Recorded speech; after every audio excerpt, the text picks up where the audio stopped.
Hi friends, అందరికీ నమస్కారం. Hamsaveni gut YouTube ఛానల్కి వెల్కమ్ ఫ్రెండ్స్, వెల్కమ్. ఇంతవరకు ఎవరైనా నా ఛానల్ను సబ్స్క్రైబ్ చేసుకోకపోతే please subscribe my channel friends. ఈరోజు మనం భగవంతుని లీల గురించి తెలుసుకుందాం ఫ్రెండ్స్.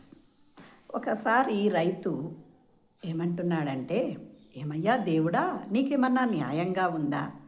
పొలంలో నేనేమో దుక్కి దున్ని ఎంతో కష్టపడి వర్షాల కోసం ఎదురు చూస్తూ ఉంటే నువ్వేమో నిమ్మకు నీరెత్తినట్లు కూర్చొనేస్తావు. సరే, అప్పో సెప్పో చేసి బావులు తవ్వించి మరి బోర్లు వేసుకొని తిప్పలు పడితే టైంకి తగుదనమ్మా అని గాలి వాన వచ్చి గింజలన్నీ నోటి దగ్గర వచ్చే టైంకి మట్టిపాలు చేస్తావు.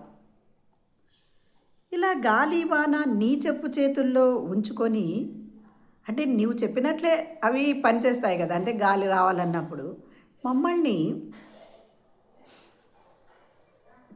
మా జీవితాలతో చెలగాటమాడుతావా అని రైతు తన బాధనంతా వెళ్ళబోసుకుంటూ ఉన్నాడనమాట. ఒక సన్నకారు రైతు. అక్కడ భగవంతుడు ఏం చేశాడంటే, అంటే తన లీలను అర్థం చేసుకోకుండా ఆ గోలగోల చేస్తున్నాడు కదా రైతు. సరే, అయితే ఇక నుంచి ఈ గాలి వాన నీకే వదిలేస్తున్నాను, నీవెప్పుడు కావాలంటే నీవే చూసుకో, నీ స్వాధీనం చేస్తాను అని అన్నాడనమాట.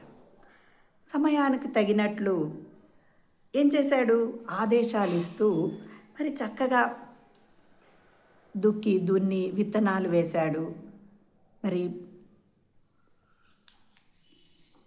విత్తనాలు వేసి ఏం చేశాడు అంటే, ఎప్పటికి ఏ టైంకి ఏది రావాలి, వర్షం రావాలి, ఎంతే వర్షం రావాలి, అంటే పంటలు పండడానికి వర్షము గాలి అవసరం కదా ఫ్రెండ్స్, అవన్నీ రావాలి, ఎంత మేరకు కావాలో అంతే వచ్చేటట్లు వాటికి ఆదేశాలు ఇచ్చాడనమాట.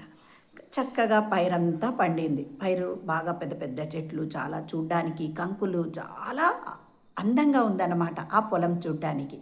అంటే ఇక్కడ దేవుడు భగవంతుడు అతనికి స్వాధీనం చేసి గుడిలో ఏం చేశాడంటే, ఒక పక్క ఒక టవాల్ గుడ్డ తల మీద కింద పెట్టుకొని హాయిగా రెస్ట్ తీసుకుంటూ ఉన్నాడనమాట.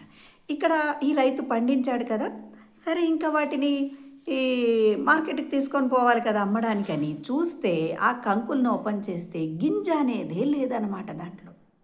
అంటే ఆ గింజ అనేది ఉత్పత్తి కాలేదు అక్కడ. అయ్యో హారిదేవుడా, ఎంత పని చేశావు, నాకు కావాల్సింది ఇచ్చినట్లే ఇచ్చావు, నన్ను పిచ్చివాడిని చేశావు కదా అంటూ మరి నెత్తి నోరు బాదుకుంటూ ఉన్నాడనమాట. ఈ రైతు గోల భరించలేక నిద్రాభంగమైందనమాట భగవంతుడికి. అన్నీ నువ్వే సమయానికి అమర్చి పెడుతూ ఉండడం వల్ల ఈ పైరు సోమరిదయిందంట. అంటే అది టైంకి వర్షము అవన్నీ రావాలి కదా, అలా చేస్తూ ఉండడం వల్ల అది సోమరయ్యి ఊరికే నవనవలాడుతూ పెరిగింది, కానీ గింజలను మాత్రం తయారు చేయలేకపోయింది అని చెప్పాడనమాట భగవంతుడు. చూడండి, అంటే బాగా నవనవలాడింది, కాకపోతే అది గింజను తయారు చేయలేకపోయింది. నువ్వు టైంకి అన్నీ అమర్చాడు కదా, గాలి ఎంత రావాలి, వర్షం ఎంత రావాలి అని. నీటి కోసం భూమి ఏం చేస్తుంది, నీటి కోసము ఆ వేర్లని తొలచుకొని భూమిలోకి వెళతాయి కదా ఆ వేర్లు, మనము వేసిన చెట్టు మొక్క. అలా నీటి వంటి పోరాటం పటిమని అదేమైందంటే మర్చిపోయిందనమాట. అంటే అన్ని టైంకి అందిస్తూ ఉంటే అది పోరాటం చేయాలి అనేది మర్చిపోయిందనమాట. అందుకనే నీ పంట నిస్సారమైపోయింది. మొక్కైనా మనిషి అయినా అంతే. అంటే టైంకి అన్నీ సజావుగా టైంకి అందిస్తే ఏమవుతుంది అంటే అలా లేజినెస్ వస్తుంది. అందుకనే మనం ఏం చేయాలి అంటే చక్కగా అమరిపోతే టైంకి ప్రతి ఒక్కటి విసుగు శూన్యం అనేవి మన జీవితంలో కూడా ఉంటాయన్నమాట. అంతే కదా, అన్నీ చక్కగా టైంకి జరిగినాయనుకోండి, అప్పుడు నీకేమీ ఎక్కువగా వర్క్ ఉండదు, ఈ బాధ తెలీదు, దుఃఖం వచ్చిన తర్వాత ఆ సంతోషము తెలియదు. అంతే కదా ఫ్రెండ్స్, మరి టైంకు. అందుకనే విసుగు శూన్యము అనేదే ఉండదు కదా జీవితంలో. అవన్నీ మనకు టైంకి అమరిపోతే మనము ఈ లీలని, ఈ దేవుడి లీలని మనము గమనిస్తే మన గోల అనేదే ఉండదు. ఎంత బాగుంది కదా ఫ్రెండ్స్. మరి అలాగే చక్కగా ధ్యానం చేసే పద్ధతి ఏమిటి అంటే మరి సుఖస్థిరాసనంలో కింద కూర్చోవాలి ఫ్రెండ్స్. పైన కూర్చున్న వాళ్ళైతే కాళ్ళు రెండు క్రాస్ చేసుకోండి, వేళ్ళలో వేళ్ళు పెట్టుకొని ఒళ్ళలో పెట్టుకోండి, అద్దాలు ఉంటే పక్కన పెట్టేయండి. మరి చక్కగా కళ్ళు రెండు సుతారంగా మూసుకోండి.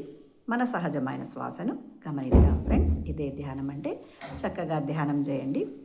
మరి అనంతమైన ఎనర్జీని, కాస్మిక్ ఎనర్జీని తీసుకోండి. మరి హెల్తీగా ఉండండి. అలాగే టెన్షన్లెస్ జీవితాన్ని జీవించండి. Thank you so much friends. అదే ఆత్మస్థితి, అదే ధ్యాన స్థితి ఫ్రెండ్స్.